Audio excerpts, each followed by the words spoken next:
국정원이 헌재를 사찰해왔다는 보도가 나간 뒤에 지금 야당과 여당의 반응을 차례로 들으셨습니다. 그러니까 전직 국정원 간부가 일종의 내부 고발을 한 건데요. 오랫동안 사법부 정보 수집을 담당했던 국정원 4급 간부 A씨가 올해 초부터 헌법재판소를 전담 사찰해왔다. 이게 골자입니다. 이 간부는 헌재와 법조 관계자들을 두루 만나면서 탄핵에 대한 재판관들 견해가 어떤지를 파악해서 상부에 보고를 해왔다는 건데, 이게 정말 사실이라면 탄핵 심판에 악용됐을 우려가 있는 거죠. 예, 중대한 범죄입니다.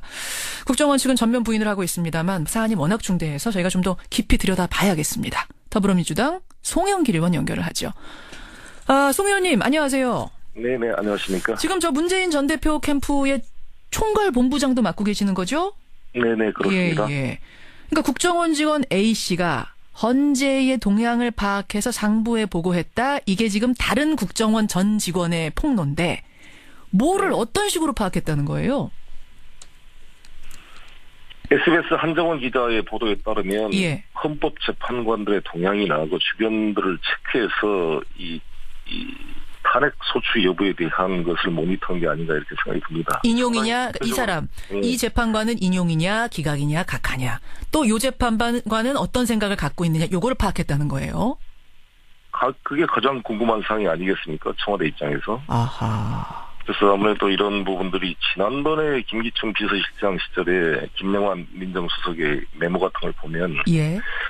사법부에 대한 여러 가지 체크하는 것들이 나오고 있을 뿐만 아니라 국정원이 그동안 댓글 사건이라든지 이 대법원장, 춘천지방법원장 사찰 문건 같은 것들을 있었던 걸 유추해 볼 때 예.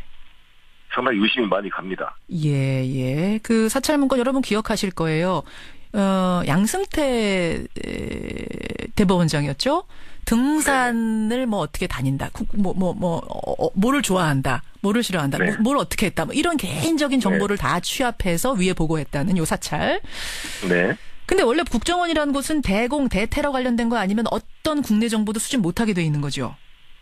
그렇습니다. 예. 이 국정원법 제3조에 따라서 이게 금지되어 있습니다. 이건 분명한 사실 불법. 사드 배치를 둘러싼 중국의 보복 조치, 예상 이런 것들을 좀 국정원이나 이런 데서 해야 되는 거 아닙니까? 그런 것을 전혀 예상도 하지 못하고. 예. 그럼 이게 사실이라면 이걸 파악해서 누구한테 보고했다고 그 라인을 어떻게 보세요? 글쎄, 그건 더 파악을 해봐야 되겠습니다만, 우병우 전 수석이 청와대와 밀착돼, 지금도 뭐, 박근혜 남자로 알려져 있는 분이고, 또 이분이 심어놓은 국정원 조직도 있는 거 아니겠어요? 어허. 아주 옛날에 추모 국장도 그렇고, 지금 최모 처장도 아주 친한 관계로 알려져 있고, 예. 수시로 통화한 것으로 알려져 있습니다. 예. 이 우병우라는 분이 수사를 받은 그런 상황에서도 검찰국장과 천여 차례 통화를 했다 그러고, 그렇죠. 김수남 검찰총장과도 수시로 통화를 했다 그러니까, 예. 대한민국에 자기를 수사하는 검찰의 총수와 수시로 통화할 수 있는 사람이 참 있을 수 있겠습니까? 자신을 수사하는 검찰의 총수와 통화가 가능한 사람, 수시로 가능한 사람이 있을 수 있겠느냐. 결국 지금 그 폭로한 전직 간부에 따르면 우병우 수석하고 친분이 있는 국정원의 고위 간부가 있고 그 고위 간부가 직접 A씨한테 이걸 사찰해라, 헌재 사찰해라, 동향 파악해라 이렇게 지시를 했다는 폭로거든요. 그럼 결국 그 라인 타고 또 청와대로 갔을 거라고 보시는 거군요. 그렇습니다. 그래서 저희 당은 오늘 오후에 우리 김병기 의원, 조홍천 의원, 신경민 의원, 이인영 의원 이렇게 네 분이 국회 정보위원입니다. 예. 우상 원내대표와 함께 예.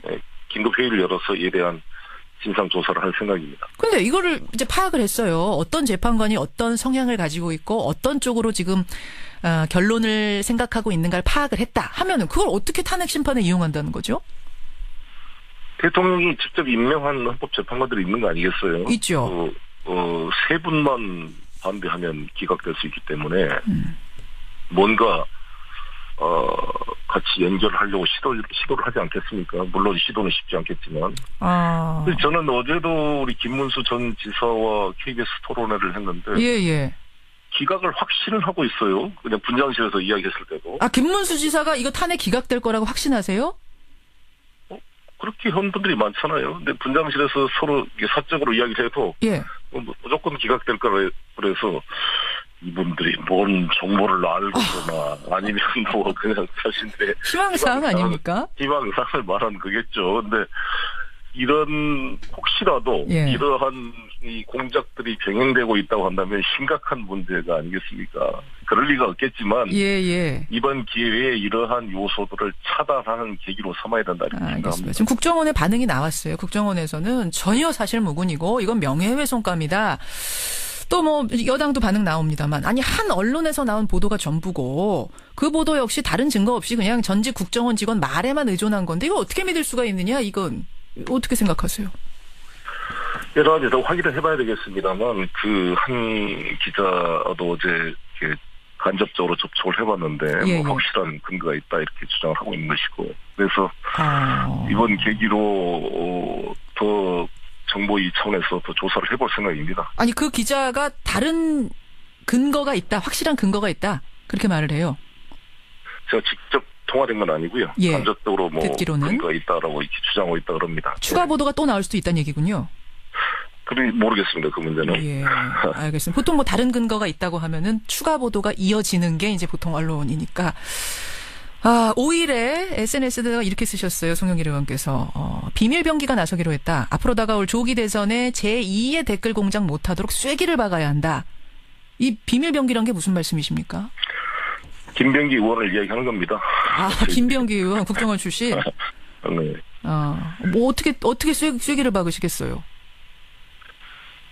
이번 계기에 이제 정보위 차원에서 조사를 하고 저희들도 여러 가지 국정원 관련 전직 의원들과 대응반을 만들어서 이러한 요소들을 모니터해서 국정원을 또 감시하는 조직을 만들어야죠.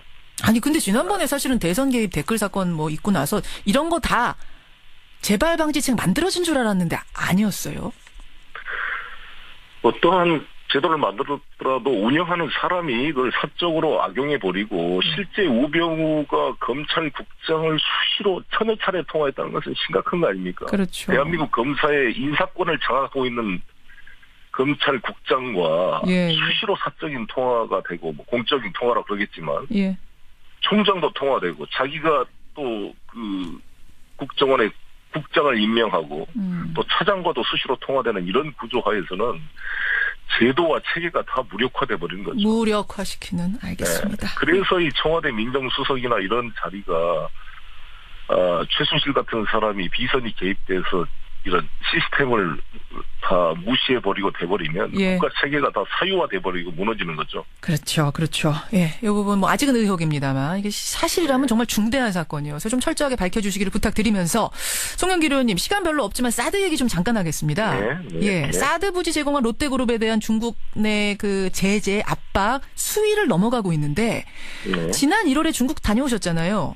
네, 그렇습니다. 그때도 이런 기류를 감지하고 오셨어요? 우리 국민들이나 또 보수적인 분들은 사드 배치를 해버리고 나면 기정사실화돼서 중국도 어쩔 수 없을 것이다. 이러한 막연한 그 예상을 하고 있는 것 같아요. 미국 측도 그러고요. 그러나 제가 만나본 중국 입장에서는 이게 그렇게 쉽게 넘어갈 사안이 아니다. 전략적 이해관계로 보고 있기 때문에 심각한 후유증이 발생하고 한중 관계가 아주 계속 악화될 가능성이 높습니다. 심각한 후유증. 그럼 어느 정도 보복까지, 어느 정도 타격까지 예상하시나요? 단교의 수준에까지 가겠다는 거 아니겠어요? 단교 수준? 이게 사드 배치를 단순한 사드만의 문제가 아니라 이게 한미일 군사 공동체 강화로 제2의 나토로 보는 겁니다. 중국과 러시아를 견제하기 위한 제2의 나토가 만들어진 것이다. 쿠바에 미사일을 배치하는 것처럼 그렇게 심각한 자신들의 국가 안보의 이해관계로 보는 것이죠. 우리의 그 의견과는 상관없이. 그러면 저는 이런 사드 배치 찬반을 넘어서 좀 중국의 반발을 누그러뜨리는 역할을 했어야 되는데 6월 30일 날 황교안 국무총리가 중국을 방문해서 시진핑을 만났을 때 한마디도 이런 이야기가 없었던 거 아닙니까? 결정된 것도 없고. 그렇죠. 그 자리에서 또 사드에 대한 반대의 입장을 시진핑 주석이 또 밝혔고. 근데 돌아와서 일주일 만에 바로 결정을 해버렸단 말이에요. 그러면 설령 결정을 하더라도 이렇게 졸속적으로 하게 되면 중국이 생각할 때 얼마나 무시당한 느낌을. 그렇겠네요. 일주일 전에. 저희 국회의원들도 엄청나게 무시당한 거 아닙니까? 국회에 나와서 한민구 장관이 김종대 의원 질의에 아무런 준비도 안 돼 있다.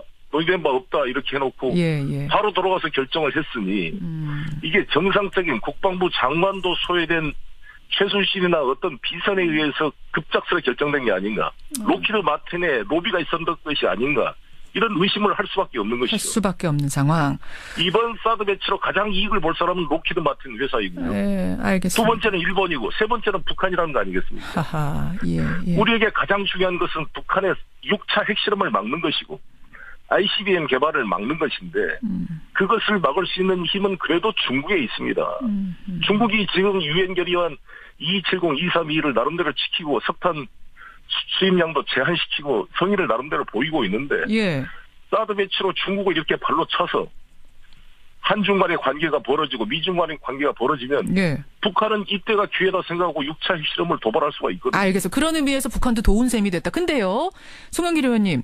문재인 캠프의 총괄본부장 하시니까 제가 이 문제 여쭙습니다만 네. 문재인 전 대표는 사드 배치에 대해서 무슨 입장인가요? 이제 차기 대통령 될 분들이 이 부분에 대한 입장을 내놔야 되거든요. 해결책을 제시하셔야 되는데. 지금 그렇죠. 입장 유보 상태시죠, 문 대표는. 문재인 후보 입장은 사드 배치를 차기 정부에 넘겨주면 이것을 외교적인 해결 방안의 계기로 만들겠다는 것입니다. 그리고 국회의 비준 심의를 거쳐서 예. 여러 가지 우리 국익에 맞게 조정하겠다. 제3의 솔루션도 찾아보겠다. 외교적으로 이것을 해결할 수 있는 보관이 있다. 자신이 있다. 이것을 표명하고 있는 것입니다. 배치 철회 이쪽은 아닙니까? 철회로 지금 이재명 시장 같은 분들은 입장을 정리하셨거든요. 근데 그 정도는 아니고요.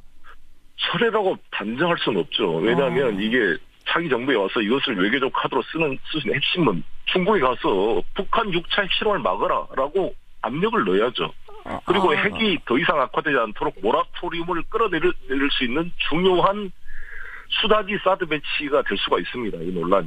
이걸 외교적 카드로 활용을 해서 카드로 활용. 중국으로 하여금 북한 핵실험을 막고 북핵 모라토리움을 이끌어내는 역할을 요구할 수가 있는 것이죠. 알겠습니다. 좀 어려운 과제인 것 같고 말처럼 쉬운 일은 아닐 것 같습니다. 어쨌든 사드 배치 철회는 아니다. 그것을 활용해서 외교적으로 더 나은 결과를 가져오도록 솔루션을 좀 찾아보겠다. 가능성을 딱 철회다 인정이다라고 고정하는 것이 아니라 예. 국회의 심의와 또 이것을 한중 관계, 한미 관계의 외교적인 해결의 수단의 계기로 이걸 활용하겠다는 뜻입니다. 여기까지 말씀 듣도록 하겠습니다. 송영길 의원님 고맙습니다. 네, 감사합니다.